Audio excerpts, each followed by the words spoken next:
11 মাস পেরিয়ে 1 বছর হতে চলল।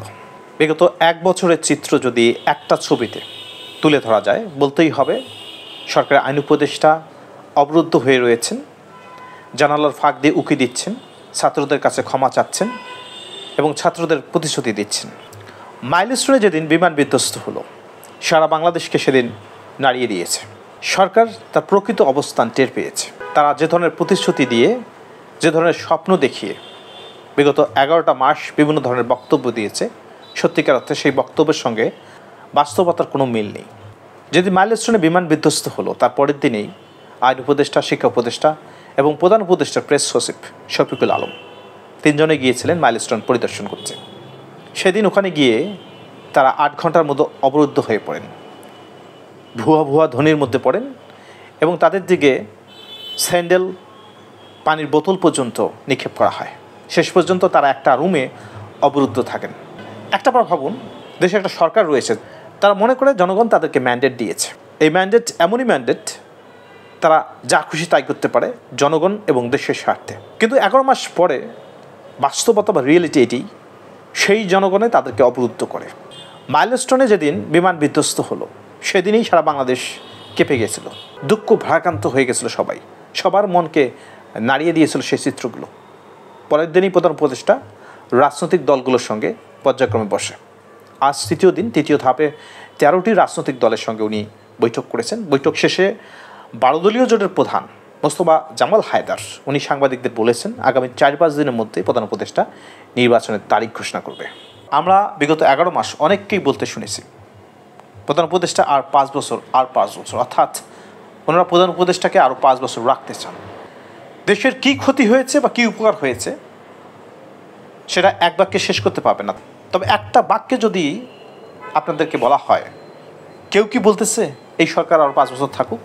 হয়তো বা যারা বলতে চাবে তারাও মুখ ফুটে বলার আর সাহস রাখে না।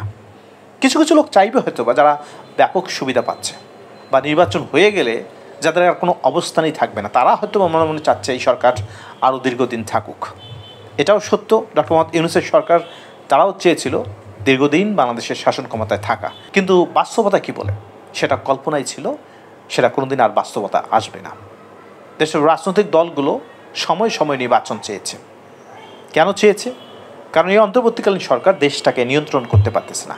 গত 11 মাসে আমরা দেখেছি ধর্ষণ, খুন, রাহাজানি এগুলো পর্যায়ক্রমে বেড়েছে। সেই সঙ্গে আমরা দেখেছি মব হতে, হঠাৎ করে একটা বাড়িতে গিয়ে হামলা চালালো, অগ্নিসংযোগ করলো, ডাকাতি করলো। এমনও দেখেছি শিক্ষকদের গলায় জুতোর মালা, এমনও দেখেছি মুক্তিযোদ্ধার গলায় জুতোর মালা, এমনও আমরা দেখেছি বঙ্গবন্ধু বিরোধী স্লোগান দিতে। এবং হর হামেশায় নতুন একটা রাজনৈতিক দল তারা সবসময় বলে যে মুজিববাদ নিপাত যাক, বঙ্গবন্ধু শেখ মুজিবের অবদান তার স্বীকারই করে না। এটা হয়েছে এবং রাষ্ট্র সেখানে নীরব ছিল।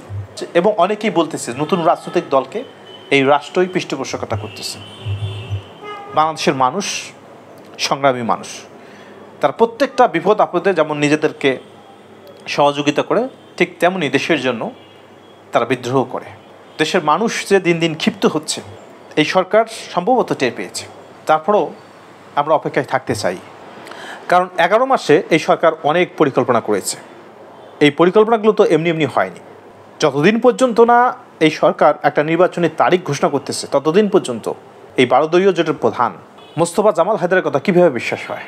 দেশের জনগণ চায়নি করিডোর দিতে, দেশের জনগণ চায়নি চট্টগ্রাম পোর্টকে বিদেশে হাতে দিতে, কিন্তু সরকার আপ্রাণ চেষ্টা করেছিল এটা করতে। শেষ পর্যন্ত চট্টগ্রামের যে বন্দর বিদেশি কোম্পানির হাতে দেয়া হয়েছে।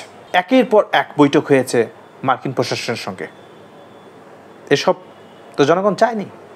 এমনকি মানবাধিকার কমিশনের যে অফিস স্থাপিত হলো ঢাকায়, 3 বছরের চুক্তি হয়েছে। প্রাথমিকভাবে 1 বছর থাকবে তারা, বাকি 2 বছর রিনিউ করা হবে। এসব কাজ স্বার্থে করা হচ্ছে। বাংলাদেশের জনগণ এটার বিরুদ্ধে প্রোটেস্ট করেছে, তারপরে সরকার কিন্তু তার সিদ্ধান্তে অটল ছিল। এগুলো কেন হচ্ছে সাধারণ জনগণ বুঝতে পারে, আর জনগণ যখন যেটা বোঝে সে সরকার তখন সেটা টের পেয়ে যায়। অন্তর্বর্তীকালীন সরকার সে টেরটা কি পেয়েছেন? এই সরকারের শেষের শুরু হয়তো বা হয়েই গেছে। ধন্যবাদ সবাইকে।